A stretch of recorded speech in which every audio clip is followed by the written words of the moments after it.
TS99 కి స్వాగతం. మేడ్చల్ జిల్లా ములుగు జిల్లా వాజేడు మండల పరిధిలో మావోయిస్టు మందు పాత్రలో మృతి చెందిన గ్రే హౌండ్ కానిస్టేబుల్ గట్కేసర్ వాసి అయిన తిక్క సందీప్ కుటుంబానికి పరామర్శించారు మాజీ మంత్రి మేడ్చల్ ఎమ్మెల్యే చామకూర మల్లారెడ్డి.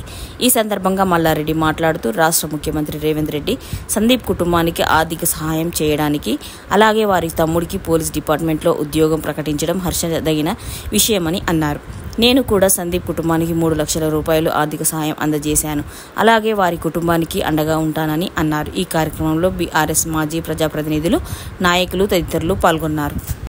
తిక్క సందీప్ గారు నక్సలేట్ల కాల్పులో మరణం చెందడం జరిగింది.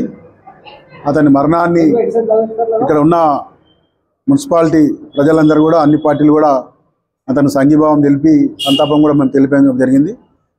ఈరోజు మా స్థానిక ఎమ్మెల్యే మల్లారెడ్డి గారు అతని వాళ్ళ ఇంటికి వచ్చి వాళ్ళ తల్లి గారిని, వాళ్ళ మిస్సెస్ అయిన వాళ్ళనిద్దరిని కూడా పరామర్శించి వాళ్ళకి ఎల్లప్పుడూ వాళ్ళ కుటుంబానికి తోడుగా ఉంటాయని చెప్పి అతను సొంత నిధులనుడుగా ఈరోజు 3 లక్షల రూపాయలు కూడా ఆ మల్లారెడ్డి గారు ఆ కుటుంబానికి ఇవ్వడం జరిగింది.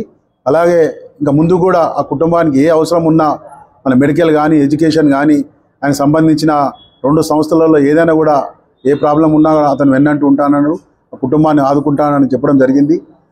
కాబట్టి మేము కూడా ఇక్కడ లోకల్ బీఆర్ఎస్ఎల్ తరఫున కూడా గత చనిపోయిన రోజు నుంచి కూడా ఆ కుటుంబానికి ఆ 2 రోజులు కూడా అండదండలు ఉండి అతని శవయాత్రలు కూడా మొత్తం సాయంత్రం వరకు కూడా అందరం పాల్గొని బీఆర్ఎస్ పార్టీ కార్యకర్తలు ఇక్కడ ప్రతి ఒక్కరు కూడా ఆ కుటుంబానికి రాబోయే కాలంలో ఎల్లప్పుడూ కూడా మేము అండగా ఉంటామని తెలియజేసుకుంటూ, ఇక ముందు కూడా అతని ఆత్మకు శాంతి చేకూర్చాలని, ఆ కుటుంబానికి